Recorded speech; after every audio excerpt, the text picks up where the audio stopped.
l'art, la science. Il a développé l'altruisme, changé d'échelle la portée et le volume de sa communication, de ses échanges et de sa réflexion. Il s'est imposé des valeurs, une morale, une éthique. Progressivement, il a aussi inventé la religion, le commerce, la politique, mais également la discrimination, la haine et la torture. Il a développé le consumérisme, la destruction des terres et des mers, l'exploitation des autres espèces en même temps que de la sienne. L'homme a réussi la prouesse de souiller les plus hauts sommets du monde et les plus profonds océans, l'intérieur des espèces et l'extérieur de sa planète. Chaque minute, il donne naissance à 250 bébés et produit 4000 tonnes de déchets. Tous les jours, il produit 240 000 voitures et annihile 400 espèces vivantes. Chaque année, il laisse mourir près de 9 millions d'enfants de moins de 5 ans et détruit 13 millions d'hectares de forêt. L'homme semble privilégier la croyance au savoir, l'avoir à l'être, et l'image du bonheur au bonheur lui-même. Il se pense maître de tout, mais ne se maîtrise pas. Il est la seule espèce à avoir développé la capacité de détruire son propre environnement sans avoir développé la sagesse de ne pas le faire. L'humain, si précoce, est encore immature, capable du meilleur comme du pire. Parviendra-t-il à l'âge de raison avant d'avoir brûlé sa propre maison? Cette question est tout, sauf insignifiante.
Cette question est toute sauf insignifiante. L'humain a développé la croyance au détriment du savoir, l'avoir au détriment de l'être, l'image du bonheur au bonheur lui-même. Il se pense maître de tout, mais ne se maîtrise pas. Il est la seule espèce à avoir développé la capacité de détruire son propre environnement sans avoir développé la sagesse de ne pas le faire.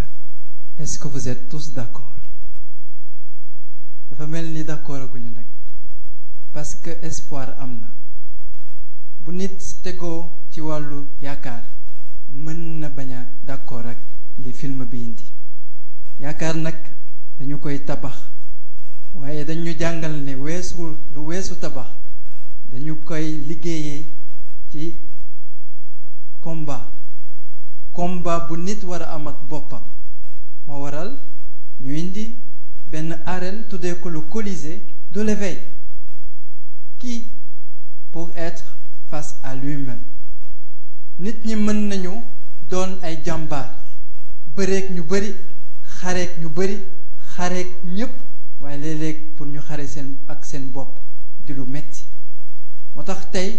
ñu fas yéene ñaan nit ñi ñu xareek wala ñaan doomu aadama yi ñi xareek seen bopp ci Colisée de l'éveil bi nag di initiative bu Seydi Cheikh ñu gis ne war nañ ko wutal programme initier nit ñi invité leen ñoom tamit ñu xareek seen bopp ngir leen mën a yeewu ndekete nit a ngi dox soxlaam léeg-léeg mu lekk comme njaayeen yi léeg-léeg mu xiifal comme jóobeen yi te terewul muy nelaw bu metti yee ko farata la kat est-ce que Habib Ndiaye duñu yegg foo xamante ne wutal nit programme bu koy tënk ngir mu mën a dem ci éveil boobu noonu jotul ñu invité Habib Ndiaye mu ñëw liral leen programme bi ngeen gis solo bi ci ne ñu ñaan ngeen déglu ko. asalaamaaleykum wa rahmatullah ñu ngi jiital ci nuyoo bi Serigne Moustapha di sant yàlla bi mu ñu booleeg moom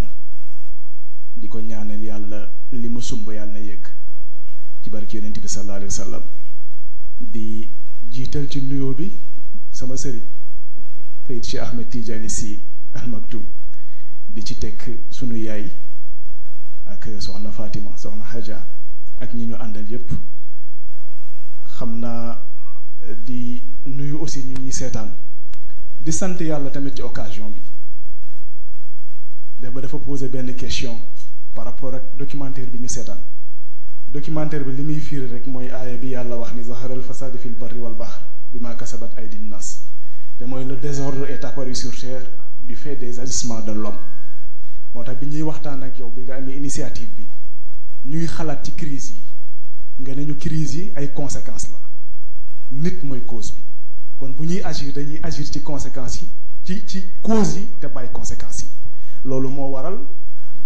à l'humain une évolution nécessaire ñu ngi la ciy sant ndax dama dégg Serigne Moustapha mu wax ni suñu maam Serigne Babacar dafa wax sa turandoo ne ko xale yi nga tollal génération te ñuy watu à la brosse bu seen alluwa tardé sa maam yow la koy laaj waaye yow lisaanu xaalu Serigne Moustapha moo la ko wax nga initier ñu cadre mu tudd Colisée de l'éveil Colisée de l'éveil nag du ma ko firi ndax baatu jàmbur la waaye li ñu wóor mooy bi ñu koy instauré c'était une réalité sans nom ndax ëpp na at yow ak jeunes yu bari yu nekk fii ngeen di daje tout le temps di échanger jamono ji ay jeunes di daje ci ay appartement di consommer drogue ba mort doom am au même moment yaa ngi daje ak ay jeunes di waxtaan ak ñoom ci nit di waxtaan ak ñoom ci yàlla di waxtaan ak ñoom ci yonent bi kon loolu dañ ciy sant yàlla suñu boroom nag bu waxee yaa ayyuhan naas inna xalaqnaakum min zakarin wa unsa wa ja'alnaakum shu'uban wa qabaa'ila li ta'aarafu bu yàlla tuddee góor tudd jigéen famille dugg ethnie dugg communauté dugg bu ko defee relation internationale am mooy li ta'aarafu diplomatie dugg mais yooyu bu amee choc des intérêts dafay am choc des envies dafay am bu boobaa conflit yi dugg crise yi dugg bu boobaa nag lenn rek mooy solution mooy faj nit ni ñuy fajee nit nag yaa ñu ci jàppale initiative bi sa initiative la thème yi say thème la moo tax nag dañ lay encourager di ñaan incha allah yàlla na yàlla mottali xaj na ci cadre boobu rek la ñuy ñëw directement ci présentation programme bi ndax thème central bi ñun ñëpp dégg nañ ko te mooy de l'homme à l'humain une évolution nécessaire mu wax ñu nag ne ñu nit 3 entités ñoom ñoo ko composé entité physique ndax ñun dañuy nekk ci keppaaru daara yeeg yooyu di jàng li ñu foogoon rek mooy nit ruux la ak xel ndeke yaram c'est un élément incontournable yaa ñu ko jàngal nag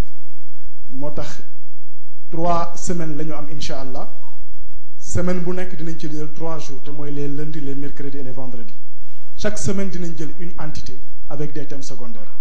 donc première semaine bi lundi 19 avril on a la dimension physique de l'homme composante et utilité am na équipe bu ciy réfléchir ñoom ñooy ñëw exposer moom mu synthétiser ñu ndax université bi ñuy nekk fac droit professeurs yi dañuy def cours magistral mais suñu paree étudiants yi dañuy am yeneen prof yu leen yore teedee kon nag yi ñu fiy wax ñu jàpp ne xaw na jak dañuy jàpp ne professeur bu mag bi moo ko wax muy Serigne Moustapha waaye yow nag nee nga élève nga waaye ci ñun doo élève ndax yaa ñuy defal teedee donc deuxième jour bi di mercredi le 21 incha allah ñu war a wax ci la dimension physique de l'homme mécanisme d'évolution troisième jour bi di vendredi nekk la dimension physique de l'homme de la perception au perfectionnement boobu incha allah waa pôle bi réfléchir ñoo koy seex ak Seyid Cheikh comme synthèse xam naa suñu mbokku arabisants yi dinañu waxal suñu wàll mais programme bi def nañ ko en arabe incha allah nañ ko partagé bu ko defee kenn ku nekk jël ci wàllam anglophone yi ñu ngi xaar xam naa après sang bi moom dina leen defal synthèse deuxième semaine bi ñu war a waxtaan sur la dimension mentale de l'homme avec 3 thématiques ba léegi le lundi 26 avril incha allah ñu war a waxtaan la dimension mentale de quoi s'agit-il réellement mercredi 28 avril ñu war a waxtaan besoin ou envie une illusion choisie vendredi 30 avril ñu war a waxtaan ci la dimension mentale un labyrinthe familier la dernière semaine ci la ñuy waxtaan sur la dimension spirituelle de l'homme lundi 3 mai incha allah la spiritualité notion et repère mardi 5 mai ñu war a waxtaan ci la spiritualité entre école et expérience vendredi ñu war a waxtaan l'intimité avec Dieu entre chaos et clarté incha allah loolu moom mooy tënk programme bi ñu ñaan yàlla commencé nañ ko ci bismillahi rahmaani rahim yàlla ñu yàlla may ñu àggale ko ci alhamdulillahi rabbil alamin li nga ci séntu yëpp yaa ko xam yàlla na yàlla defal la ko ñun nag am nañ fierté ci accompagner la ndax obligation la ci ñun ndax li Serigne Moustapha def ci ñun mais ñaar dafa attirer suñu attention Serigne Moustapha dafa wax ne ñaar du ko baale ñàkk jàng ak ñàkk yaru Serigne Moustapha jàngal ñu lu nekk xamal ñu lu nekk ba ñu jàpp ne am na lu ñu xam ñu ñëw côtoyer la xam ne ndekete soxla nañ ku ñu accompagner waat moo tax loolu sant yàlla la beneen bi mu ne du baale ñàkk yaru Serigne Moustapha yar ñu ba fu ñu dem di briller par notre humanisme waaye ñu ñëw fekk ci yow discipline bu amul limite loolu it dañ ciy sant yàlla moo tax daal yàlla na yàlla sàmm la aar la làq la fu yàq àggul ba incha allah li nga yéene sa kilifa nga defal ko lu kawe njortam ci barki yonente bi sallallahu alayhi wa sallam asalaamaaleykum wa rahmatullah.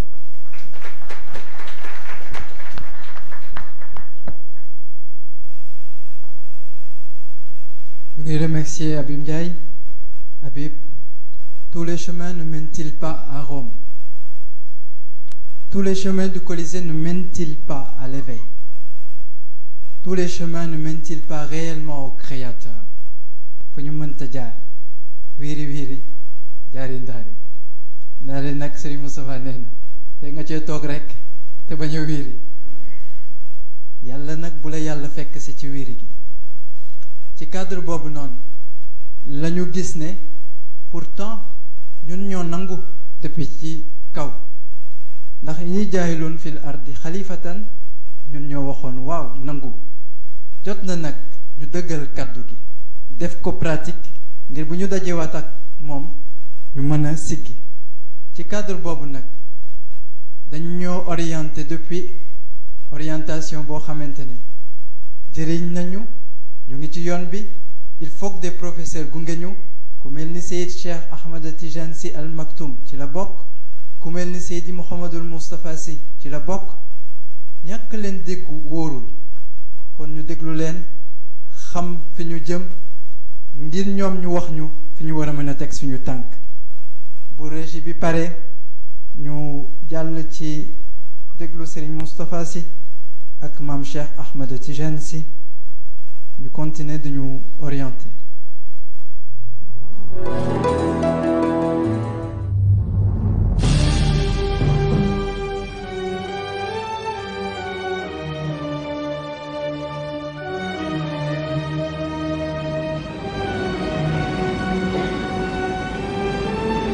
السلام عليكم.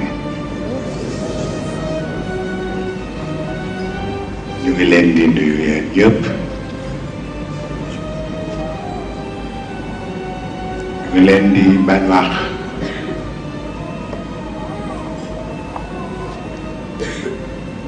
ñu ngi leen di masawu coono.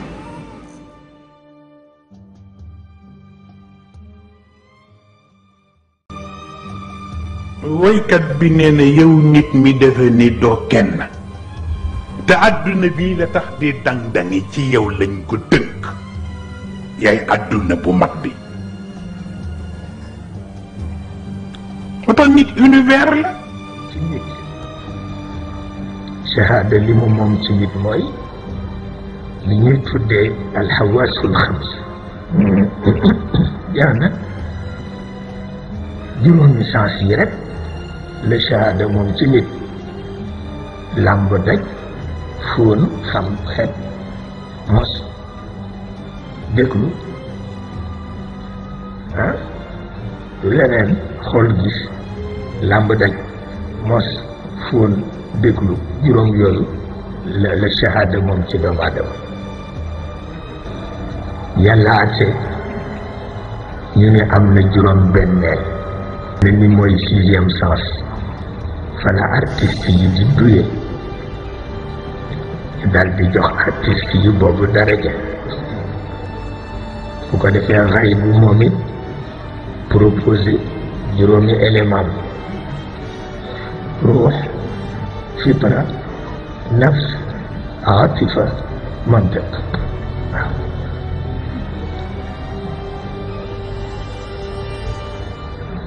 di leen déglu juróom benneel ba di Nawamis brigade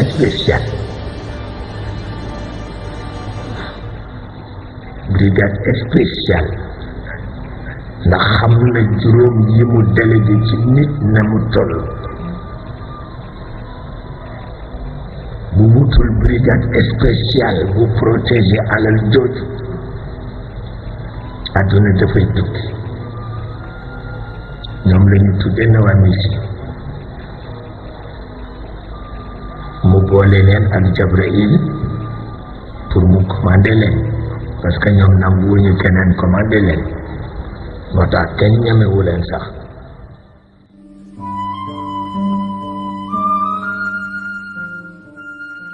moo waral sunu borom bi mu bindee te xool yëf yi ni mu demee mu wax yonent bi ni ko fokk ñu organiser al mamlaka al insaniya te mooy le royaume de l'humanité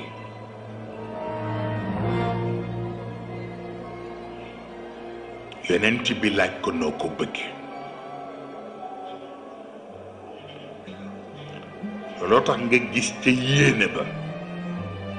mu tudd baatu inni jaa'ilun fil ardi xalifa waaye booba yéene rekk la yonent bi laaj sunu borom ni ko wax cette fois-ci kan nga bëgg mu nekk chef mu ni ko ruux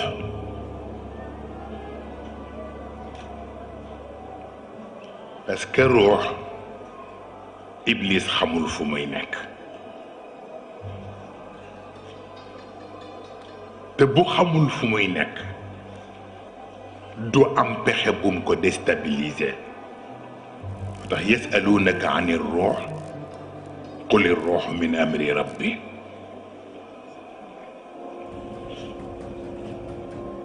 ñu def al mamlaka al insaniya te mooy royaume de l'humanité jël ruux def ko le président le chef de l'État mais yàlla attiré attention ni ko tu es un simple chef mais bul fàtte ni royaume la mamlaka la man may malikal mulk mu d'accord ci ak moom mu ko mais un gouvernement dafay am ay ministre yonent bi laaj sunu borom ni ko yan ministre nga xalaatoon sunu borom ni ko alam naj'al lahu aynayn wa lisanan wa shafatayn wa hadaynaahu najdayn mu ni nañu jël bët def ko ministre jël nopp def ko ministre jël bakkan def ko ministre jël gémmiñ def ko ministre jël der bii def ko ministre bi ñu pare ba tëral ministère yi tëral yooyu budget yi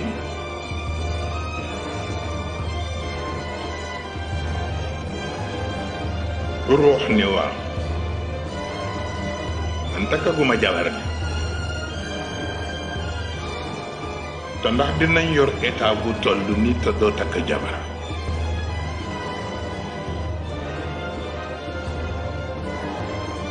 yàlla joxe ndigal pour ñu jël an nafs def ko muy la première dame mu nekk soxna waaye mu wax ko nag ni ko na nga def très attention mooy sa soxna mais amul même pouvoir bi nga am parce que constitution bi la régir bokkul ak moom sa soxna la nag man nga ko teral mais bul ko jox pouvoir yi nga am ndax bu ko neexee mel nii bu ko neexee mel na looloo tax wa nafsin wa ma sawaaha fa alhamaha fujuraha wa taqwaha qad aflaha man zakkaha wa qad xaaba man dassaha mu ni d'accord waaye yëf yi jeexagul mu ni waa mais gouvernement rek man président sama soxna mu nekk première dame 5 ministres ndax loolu doy na mu ni ko pareeguma di ñu jël cerveau def ko muy primature ñu fay doxale lañ fa war a doxale jël conscience def ko muy premier ministre ñu jóge fa jël xel def ko muy président de l'Assemblée nationale pour mu nekkal fi ñëpp kenn du ko corrompre ñu wutal ko ñaari vice-président premier vice-président bi mooy xam-xam deuxième vice-président bi mooy xalaat waaw branche u xam-xam yi ñooy député yi opinion yi ñooy ambassadeur yi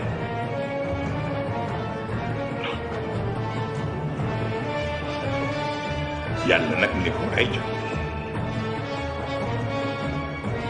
mën nga commencer sa liggéey moom ruux mu ñaan sunu borom ñu ko gouvernement bu toll nii te yow nga nekk malikal mulk doxal ko rek te aw ma fu ma wéeru du sotti ci la ñu jëlee yonent bi sallallahu alayhi wa sallam def ko le médiateur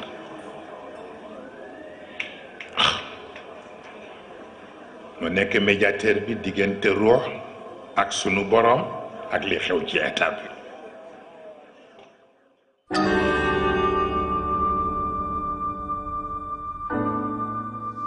ñuy poser question lan mooy nit est-ce que dafa am différence diggante nit ak doomu aadama am na différence kay mais nan ngay comprendre différence boobu parce que doomu aadama doomu aadama ni moom moo koy ëmb mooy accoucher it génne ko mais nit ni moom du ko ëmb doomu aadama koy ëmb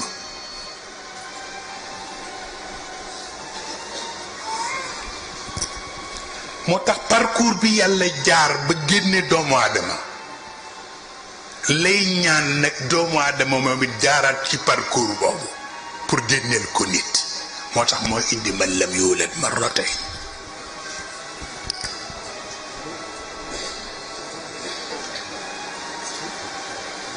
ëmb bi dafay jël temps mën na nekk prématuré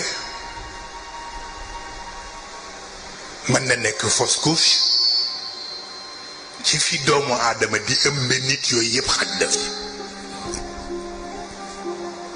moo tax bu fekkee ne prématuré la wala mu nekk fausse couche ma gharraka bi rabbika al-karim moo tax li jur doomu aadama surtout boo koy topp ci chromosome yi chromosome biologique yi bokkul ak chromosome mystique yi chromosome biologique yi mu ngi dellu ci aadam rek te comme aadam maa laa yansarif la chromosomes yi du changer les 46 chromosomes toujours mooy jur doomu aadama mais bu fekkee ni nit la nag chromosomes yi chromosome mystique lay doon te chromosome mystique yi ci Muhammad lañ ko aj te Muhammad du ma laa yansarif munsarif la moo tax amul fu ñuy ab chromosome bi mu nga aju ci ki yàlla bëgg créer kan la mais li lay jaaxal doomu aadama mën nga ko xool ak jëmmam loxoom tànkam bëtam léppam xam ni doomu aadama mu ngi nii mais nit boo koy seet fan nga koy melale parce que doomu aadama dafa am ndey am baay juddu ci kanamu ñépp ñu teg ca bët mais nit fu mu juddoo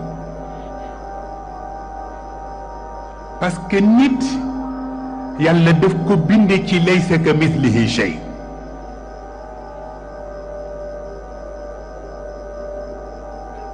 waaye nag mu jox ko shay'iyatul xalq la shay'iyatul xaq waaw am lu mu tibbe ci boppam li tax kenn mënula melal yàlla mu am lu mu ci tibb jox ko nit yàlla bind doomu aadama waaye nit mooy kandidaam ko doomu aadama fitra la ànd la àttan mais àttanul waxyu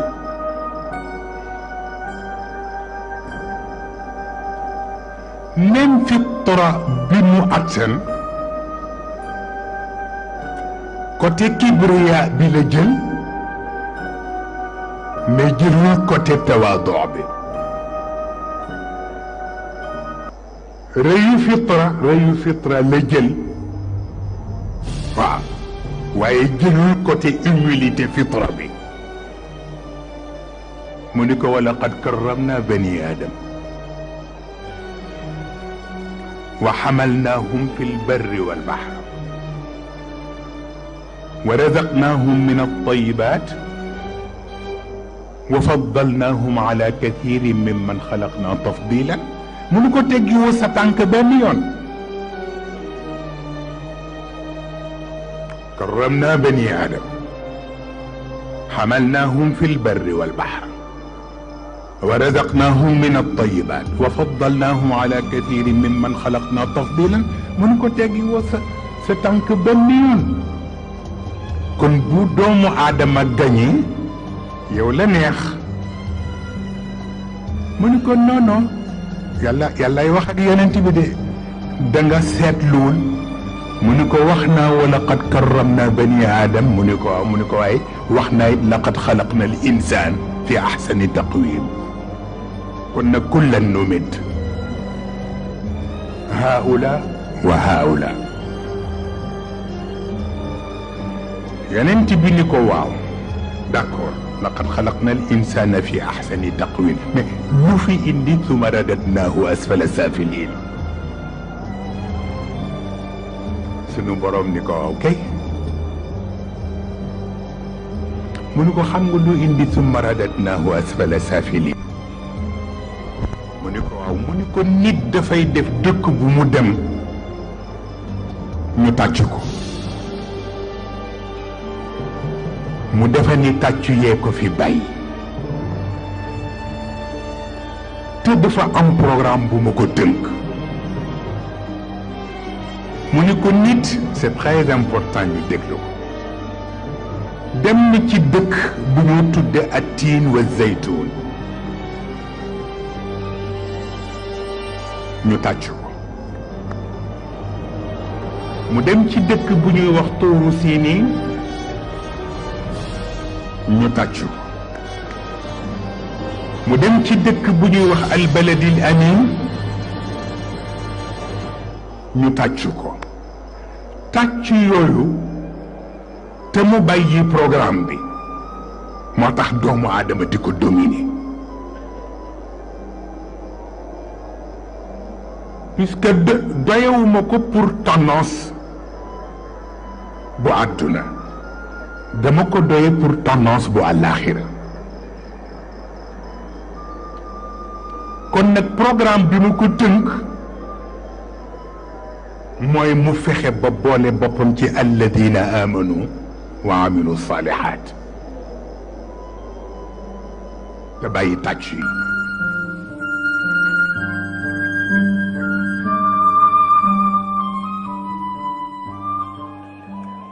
waaye ñu toog bés nag dama bëggoon nga gisal ma malikal mulk mu ni ko ndax lan mu ni ko gis nga sama soxna bi nafsa mi bu baax la sax waaye dafa am ñaari xarit yu mu nekkal yu nga xam ni fekk muy nekk ak ñoom dara du marché am na benn xaritam bu tudd nafsa xayawaniya ak beneen xaritam bu tudd nafsa nabatiya te tolloowul ak ñoom personnalité tolloowul ak ñoom dignité te damay gis léeg-léeg mu am yu may digal ma yëg ni ñoom ñoo koy influencé moo tax wu ma ubarri'u nafsi sama jabar daal am na ci lu nga xam ne mënatuma wax ba mu jeex ndax inna nafsa la ammaaratu bisu ko kon foog nga waxal ma borom bi mu dimbali ma ci affaire boobu bi ci des itam mooy chefu opposition bi def di ko garaaw ruuxay wax ak yonent bi de chefu opposition bi def ndekete chefu opposition bi ndeke allié rebelle bi la te mooy alhawa hawa mooy chefu opposition bi mu ni ko def di ko garaaw ba noppi élément yi mu nekkal kenn yeesu leen te ñoom lay yabal ñuy dem ci sama jabar di ko influence élément yi mooy achahawaat te xam nga zuyina linnaas xubbu shahawaat min annisa walbanin والقناطر المقنطرة من الذهب والفضة والخيل المسومة والأنعام والحرث xam nga loolu bàyyiwuñu fi ذلك متاع الحياة الدنيا te comme yàlla ñu fi indi nag wallahu indahu husnul maab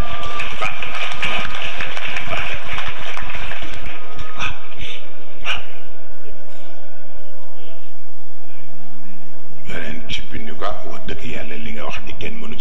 dara kon dinaa ko wax borom bi dem wax affaire bi borom bi ni ko waaye nag secret d'état la donc bi yonent bi demee wax ko sunu borom ndax jaaxle roo yonent ak sunu borom toog tuuti ni yonent bi dama xawul am jot nag mais dinaa seet ci chargé de mission yi ma yónni leen ci jabar ji ñu wax ak moom a di woolu ñett ci chargé mission yi ku ñuy wax an nafsul kulliya ak ku ñuy wax al aqlul kulli